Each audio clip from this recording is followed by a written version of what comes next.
Welcome in, folks. Week one's behind us. We are now in the thick of football season, and we are so excited to bring you a new show each week. This is the Butt and Breneman Show. I'm Jake Butt. He's Adam Breneman. And collectively, we make up what we hope to be the leaders of showing you high-quality analysis by two great tight ends. And with that in mind, Adam, I think we got a good story to talk about here, which is the quarterback play of week one. Obviously, that's the number one storyline. You're a Penn State guy. So much excitement for Drew Allar. I'm a Michigan guy. Looked like JJ took a big step forward. And then we all had our eyes on Kyle McCord in Columbus when they went on the road to play Indiana. So I think as we get into this, each one of these guys presents a unique angle of different points of development in their quarterback's career. I want to start with the veteran, with JJ. And for me, I want to paint the picture of going all the way back last season when going into their week one matchup, he wasn't the starter. It was not his team. It was Cade's team, and then his team, and then it was wait and see. That's tough for a guy because your quarterback should be your leader in your locker room. And that's tough for a guy to seize the command of the team when his head coach doesn't back him. Now, ultimately, it became JJ's team. This whole offseason, it was JJ's team, and Harbaugh said some amazing things about him. And then he went out and put it on tape. And I think for Michigan as a whole, they will benefit significantly by allowing him to do what he did last week and the passing game to do what he did last week, throwing the football. I think we know they're going to be able to run the football, but having JJ throw the football helps elevate the team. What did you see out of Ann Arbor? To start, you mentioned the leadership part of it, Jake. You know, going into last season, when you're not the main guy, you can't really be the leader in the offseason. You can't be the vocal guy rallying the team because you haven't done it on the field yet. Until you've done it on the field, you can't be a leader. You can't be the guy talking about it. Everyone wants to follow the people who actually produce. So having this whole offseason for JJ, the first time having the whole year to actually be the leader and galvanize this team, I think helped a lot. You could see the command he had on the field. You could see the way the guys rallied around him. And then the most impressive thing to me in quarterback play always comes back to pinpoint accuracy. If you're not accurate as a quarterback, if you're not accurate, arm strength doesn't matter. Mobility doesn't matter. Nothing else matters if you're not accurate. He was extremely impressive throwing the football. 26 of 30 was his final stat line. You're going to win a lot of football games if you complete 26 of 30 passes. They're going to win a lot of games. That offense is going to roll if he continues to be that accurate with the football. Accuracy is absolutely, that's the bare minimum. Usually we associate completion percentage with accuracy. I think completion percentage is a little bit broader than accuracy. Certainly accuracy matters for completion percentage, but completion percentage also tells you decision making, reading defenses, timing, and relationship with your receivers. Particularly that throw that he had to Roman Wilson on the corner route in the end zone. If you look at the end zone view, he knew he wanted to go there the whole time, but he pumps to the flat and then rips one up only where his guy could get it. Just to me, big step forward. Now, I want to let you lead this one.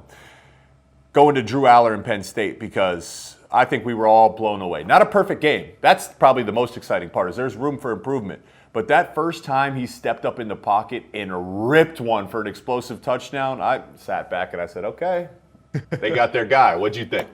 Absolutely. The thing we've known about Drew is that he could be a great pocket passer. That was never in question. When you saw him last year, he was in the pocket. He looked poised. He went through his progressions. My one question mark about Drew was how was he going to throw on the run? In today's college football, playing quarterback's more like playing shortstop than it really is about being a pocket passer. You're using different arm angles. You're stepping up in the pocket. You're rolling out and throwing off balance. That first touchdown Drew threw where the pocket collapsed, he climbed out, the one you just talked about, Jake, when he threw off his, I think it was his left foot, 40-yard strike down the field. Again, that's like playing shortstop. That's what I wanted to see out of Drew. Yeah. Be an athlete that can create with his legs on top of being the pocket passer. And the most impressive thing was all the offseason expectation and hype. I've been around Penn State for a long time. There is as much expectation and as much preseason hype as I can ever remember. It reminds me of when a guy named Christian Hackenberg went to Penn State in 2013, five-star recruit. Everyone in the world was worshiping him when he walked on campus. Same thing with Drew. With all that pressure and expectation, Drew was the exact same guy he was when he walked on the field against Purdue week one of last season when Sean Clifford got hurt. Poised, under control, confident. You look at him on the field and you feel like he's been a 4-year starter. That's what I saw when I saw Drew Allar on Saturday. And with all the expectation and the hype, that was the most exciting part for me. Exact same guy in that sense. But I think even going back to this conversation with JJ, and we'll talk about the context with McCord here in a second, it wasn't Drew Allar's team last year. So with that in mind, every mistake is magnified when it isn't your team. So your willingness to step up in the pocket and rip one across your body off your left foot, even if you think you can do it, or he leaks out of the pocket, he's rolling right, nothing's there, bang across his body, move the chains, big third down conversion. Like, hey, when it's not your team, coach says, hey, when it's not there, throw it out of bounds, and I want to impress coach so I can get the next opportunity. When it is your team, you can kind of roll the dice a little. And those weren't even rolling the dice. That first touchdown off his left foot, the core strength, the ball just jumps out of his hands, right? And it's effortless. He reminds me almost of Ben Roethlisberger, a young Ben Roethlisberger, a little bit more mobile, just in terms of I was going to say, give his athleticism some credit. No, young Ben Roethlisberger could move around now, especially in the pocket. Yeah. But how tall is he? What is he, 6'7"? 6'5". I mean, he makes me. I'm 6'4" on a good day. He makes me look short. And I talked to him in the offseason. One of the coolest things, Jake, you'll love this, was I talked to him a couple weeks ago, and I asked him about his leadership right now. I said, like, how are you leading this team? And just the self-awareness it took to answer it the way he did. He said, I'm not the leader of this team until I go out and throw for 4 touchdowns on Saturday. He said, I can't lead the team until I go do it on the field and earn everyone's respect that way. Right now, I'm the guy leading by example. I'm going to be early and leave late. I'm going to do everything the right way, but I won't be the one breaking down the huddle because I don't feel like I've earned that right yet until I go perform. And I just thought that as a veteran guy on a team, I know they would appreciate that, the young guy wanting to prove himself before he really takes charge from a vocal standpoint. Again, I think that shows his kind of mental awareness and self-awareness that he has at the quarterback position. Was he part of Breneman's off-season media training workshop boot camp, or did he just do that on his own? I've been coaching him up, man. I've been coaching him.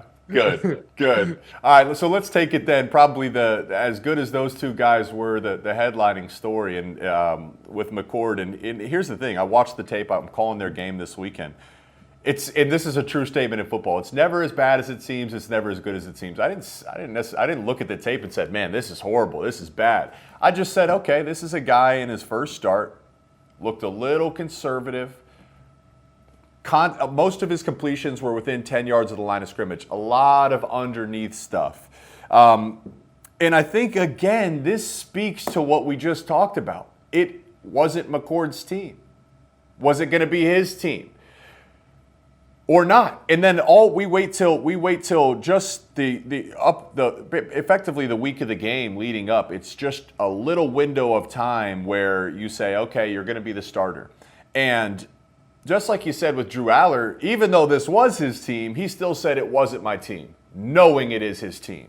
But for McCord, it's just so new. You have to go prove it and put it on tape. And, with that in mind, again, the every mistake gets magnified, and that leads a quarterback to kind of get in your own head a little bit and not play with as much confidence and conviction as what allows the best quarterbacks to play. I also think it's on the guys around him too.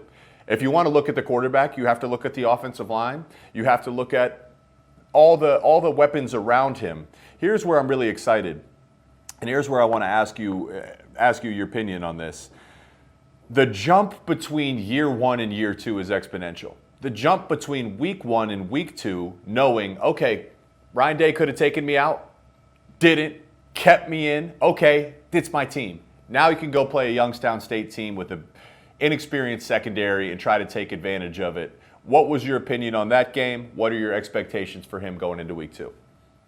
I was concerned going into the game for the main reason being that quarterback competition in the offseason. It went on way too long than what I wanted to see, especially considering Kyle McCord has been there and was the guy that's been in the program. The fact that he didn't win that job earlier was a concerning factor to begin with. I think you can always say that maybe the people in the building knew a little bit more than we did as public, but from everything I heard, that was a real competition up to the very end. Yep. That's concerning, number one. And they played like it on Saturday. They played like a team that wasn't 100% sure about their quarterback. And Kyle McCord played like a guy who wasn't 100% sure about himself. Now, I think he has all the talent in the world. A lot of things went wrong. 2 of 12 on third down. You're not going to win many games in the Big Ten going 2 of 12 on third down. Turning the football over, not going to be great. But the biggest jump, as you just said, Jake, from week 1 to week 2, he won that job late. He wasn't the guy leading the program until really game week.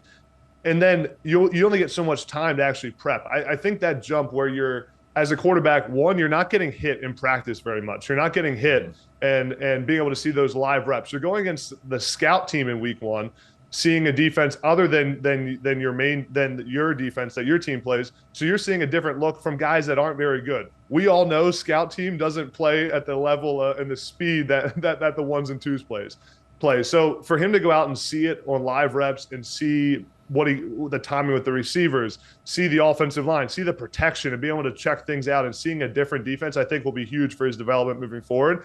And for the coaches, there's a big week 1 to week 2 jump for the coaches as well, just from a play calling standpoint, understanding what your players can do.